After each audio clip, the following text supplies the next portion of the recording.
Alors Thomas, dessine-moi le logo de Hub Service. Impec, aucun problème. Aucun problème. Ok, Je dessine tellement bien en plus. ok. Comme ça, un truc comme ça, des petits ronds.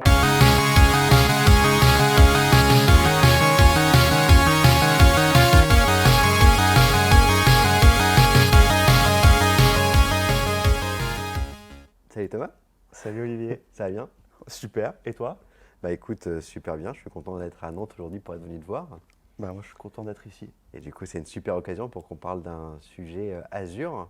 Yes. Aujourd'hui, je suis avec toi pour que tu nous parles de Azure App Services, Tout à fait. qui est un des nombreux, très nombreux services qu'on trouve dans le portail Azure. Effectivement. Est-ce que tu peux nous dire rapidement ce que c'est qu'Azure App Services? Alors Azure App Service, c'est une brique Azure qui permet de déployer et d'héberger facilement une application web, une API REST dans Azure. Voilà, donc c'est un service PaaS, donc Platform as a Service.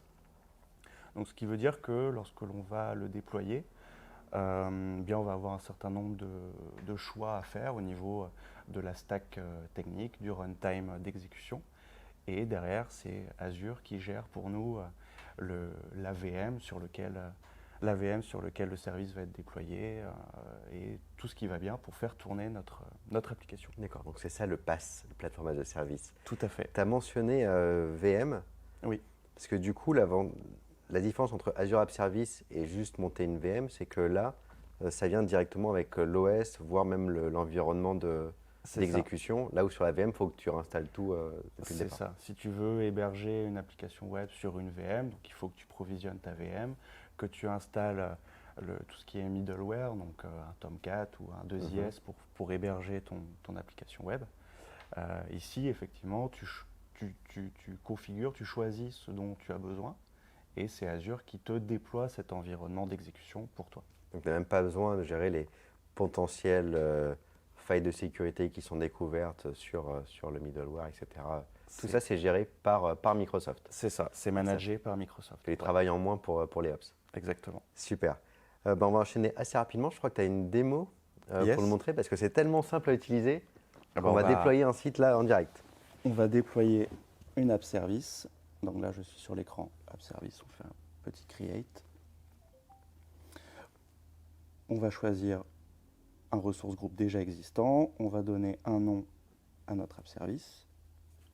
Donc on va l'appeler démo app Tech.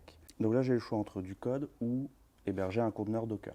Donc si je choisis du code, il me propose de choisir le runtime d'exécution de mon code. Donc il me propose forcément .NET, dernière version de .NET ou de .NET Core, mais il me propose également de faire du Java, du Node, du PHP, du Python. Voilà. En choisissant à chaque fois la version D'accord, les conforme à langages, votre besoin. Les langages les plus mainstream, finalement, on les retrouve. C'est ça. Donc là, moi, je vais partir sur une stack .NET. Je choisis, on parlait de VM tout à l'heure, donc là, je choisis quand même l'OS qui va héberger mon application. Donc moi, je vais me mettre sur du Linux. Et je choisis ma région, comme pour tout service Azure.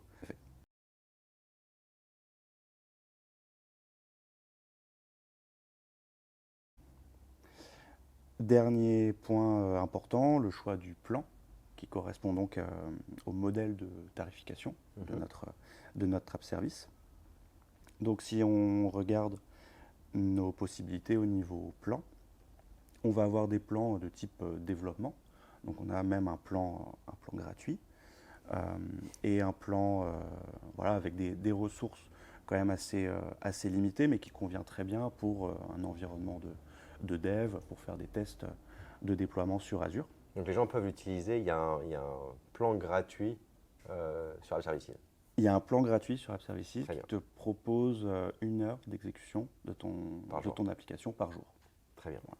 Et puis tu as les plans production, donc là des plans avec plus de possibilités au niveau configuration de ton app service, donc la possibilité d'ajouter un custom domain, de configurer de l'autoscaling, ce genre de choses, et avoir des ressources un petit peu plus véloces, Ouais. on va dire. Et dernier type de plan qui là correspond à des besoins assez particuliers, le plan dit isolé, ASE, qui permet en fait d'avoir son application qui est déployée sur un serveur au sein du data center, mais un serveur qui est réservé pour ton application. Ok. Voilà, tu ne partageras pas les ressources avec d'autres applications. D'accord. Donc je vais choisir un plan production. Mhm. D'accord, donc je choisis celui-ci, donc j'ai une estimation du coût et je peux faire un review et create. Ok. Donc ça, c'est standard, on retrouve ça dans pratiquement tous les services Azure, petit review and create. Voilà, Le pour create à la valider fin. le template qui a été défini et maintenant je lance le déploiement de mon app service. Ok, d'accord. Et donc toi, tu as une application, c'est ça? Il y a un petit VS Code de lancer, là, je vois, Tout à fait. qui est dans le VS Code. On peut peut-être regarder en attendant. Tout à fait. Donc j'ai une application ouverte dans VS Code. Alors c'est un template de base de projet .NET Web que j'ai un petit peu modifié pour qu'il soit un petit peu plus sympa Ok. et que donc on va déployer dans notre app service. Donc pour ça, j'ai donc mon code. J'ai fait un .NET Publish pour qu'il compile mon code. Ça, je l'ai fait Ça a donc au généré préalable. le dossier Ça a public. généré le dossier publish que maintenant je vais pouvoir déployer dans mon app service via un clic droit deploy to web app, qui est donc une possibilité offerte par une extension VS Code. Ok. Donc là, il te demande la souscription. Il me demande la souscription.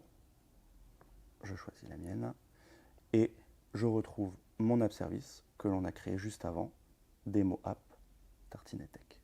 Ok. Non. Il me demande de confirmer que je souhaite bien effacer donc ce qui est actuellement sur ma web app. Et là, j'ai vu que du coup, il te proposait même de créer l'app service directement depuis VS Code. Donc on aurait pu faire tout ça Exactement, depuis VS Code sans forcément passer par le portail. tout à fait. Ouais, Ok, d'accord. Juste pour un petite info pour les gens qui nous regardent, dans VS Code, on a dû installer l'extension Azure qu'on voit sur le côté là, qui Oui. gère plein de services Azure. Et on a dû se loguer, donc on voit en bas qu'on est logué avec notre souscription sur Azure avec notre compte. c'est ça. Ok, alors là, il est en train de déployer. Il est en train de Et déployer. d'aller voir la fenêtre Output. Donc là, il y a des choses qui se passent. C'est ça, donc il est en train de repackager les DLL pour pouvoir les uploader sur l'app service. D'accord. Donc là, on fait un déploiement, somme toute assez manuel, mais bien sûr, on a les possibilités de création de tout ce qui est intégration, déploiement continu. Ok, il a fini. Donc quand il a fini, qu'est-ce que je fais? Et bien maintenant, je vais pouvoir retourner sur le portail Azure, je vais accéder à ma ressource, donc mon app service, et ici j'ai l'URL pour pouvoir y accéder. Et donc là, tu as déployé ton site donc, en .NET 5 Voilà. sur Azure App Service en un clic droit et un clic gauche dans VS Code. Tout à fait. Super. Eh ben, écoute, merci pour la démo. Et du coup, tu as mentionné un sujet effectivement d'automatisation. C'était un peu ma question que j'avais pour toi. C'était si je veux tout ce qui est CI/CD, comment ça s'intègre avec App Services?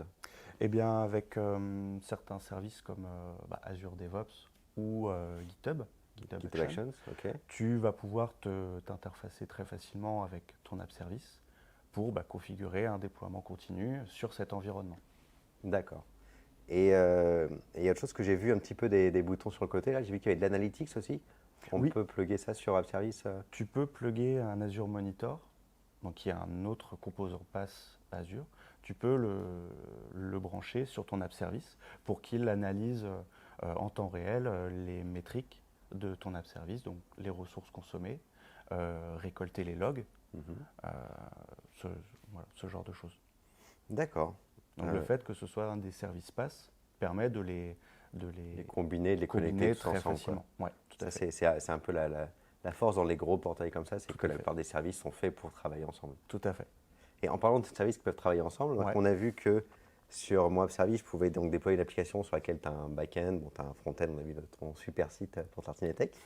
Si jamais je voulais une base de données, par exemple, est-ce que dans App Services, j'ai une base de données intégrée ou est-ce qu'il faut que j'aille la connecter ailleurs? Alors, tu n'auras pas de base de données intégrée nativement, mais pareil, de la même façon que l'Azure Monitor, tu pourras créer ta base de données, par exemple une Azure SQL Database, Mhm. et la connecter avec ton app service. Mais ce sera bien un déploiement à part.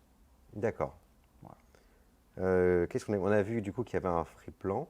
On a vu Oui, que directement dans le portail, on avait une estimation du coût quand on du coup, sélectionnait le plan. ouais, Euh, ah si, autre chose, j'ai vu récemment, oui. au dernier Microsoft Build, qu'on avait annoncé Azure App Service sur Azure Arc. Ouais.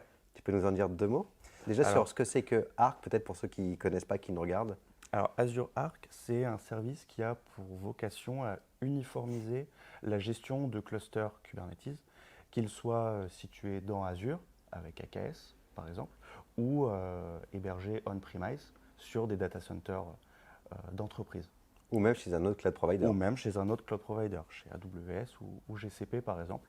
Donc Azure Arc a cette vocation à ce qu'on puisse gérer uniformément nos clusters cubes, indépendamment de leur lieu d'hébergement. Mhm.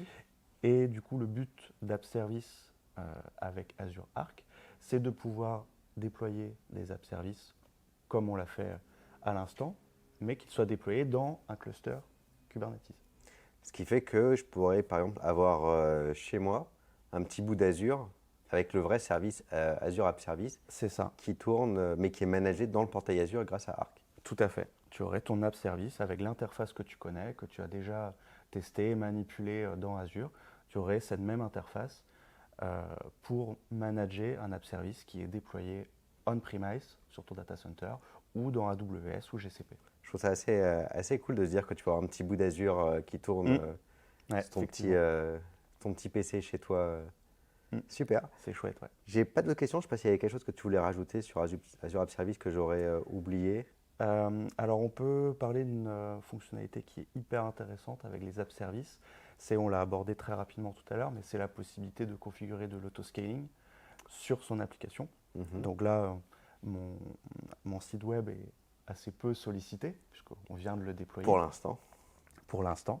Mais on peut imaginer que dans quelques semaines, dans quelques mois, Quand sa on aura eu la popularité, pub Tartinetech au prochain Super Bowl, voilà, je pense que le site va exploser. sa popularité explose, mon site est sursollicité.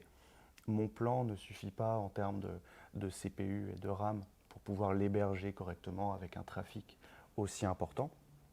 À ce moment-là, on peut configurer un autoscale et préciser en fonction d'une métrique, par exemple la charge CPU, on peut demander le provisionnement automatique d'instances de mon app service. Donc ça, je vais automatiquement migrer sur un plan qui est au-dessus, c'est ça? Alors ça, c'est le scaling vertical. Ouais. Là, ça, Avec les nombres de pods finalement, globalement, enfin, Ouais, alors là, le scaling vertical, effectivement, dont tu parles, ça, c'est à toi de le gérer. Ça peut être automatisé, mais le fait de basculer sur un plan plus performant, ça va être à toi de le demander, surtout sur l'interface Azure. Le scaling dont je parlais, donc le scaling horizontal, là, ça va être automatique. Et en fonction d'une métrique, Azure va décider de provisionner une nouvelle instance pour héberger ton application. et le donc trafic avec sera. voilà, avec un load balancer configuré entre les app services pour rediriger le flux sur les différentes instances. Donc au maximum, on peut aller jusqu'à une vingtaine d'instances, il me semble, suivant le plan que tu choisis. Et ça, c'est quelque chose, donc il faut le configurer en plus, c'est pas automatique. Oui, c'est à configurer dans l'un des menus de l'app service. Donc, c'est un peu la promesse du cloud, ça de pouvoir scaler. Exactement. Mais le fait que ça soit pas automatique, on n'a pas de mauvaise surprise non plus sur le fait que Sur la facturation, elle est quand tarification, même tout à sur fait. le nombre de machines. Tout à fait. Donc ça à configurer dans l'app service, effectivement. Super. Écoute, c'était très instructif. C'était assez simple finalement à prendre en main comme service. Donc je pense que tout le monde peut aller tester et déployer son site, que ce soit on a vu du Python, du Java, Tout à fait. du Node, du .NET en quelques clics. Et puis en plus, l'intégration avec VS Code rend ça Hyper très simple. Ouais, c'est un service qui est très simple à prendre en main, à manipuler, même si on ne connaît pas forcément ses spécificités. Après, lorsqu'on rentre forcément dans de la customisation, dans du besoin plus de production, eh bien, on aura quand même la possibilité de configurer plein de choses pour se rapprocher le plus possible d'une application déployée à la main, entre guillemets, dans un 2IS sur une machine virtuelle, mais sans avoir cette complexité de déploiement initial. Super. Eh ben, écoute, merci Thomas pour la petite démo. Merci à toi. Merci d'avoir regardé cette vidéo. On vous met sous la vidéo dans la description les liens vers un module Learn pour vous former sur Azure App Services. On vous met aussi le lien vers l'annonce de Azure App Services avec Azure Arc. Et on vous met comme d'habitude le lien vers la newsletter. Vous pouvez aller vous inscrire pour recevoir toutes les nouveautés de ce que fait l'équipe, des démos, des articles, des vidéos, etc. Voilà. À bientôt. Salut.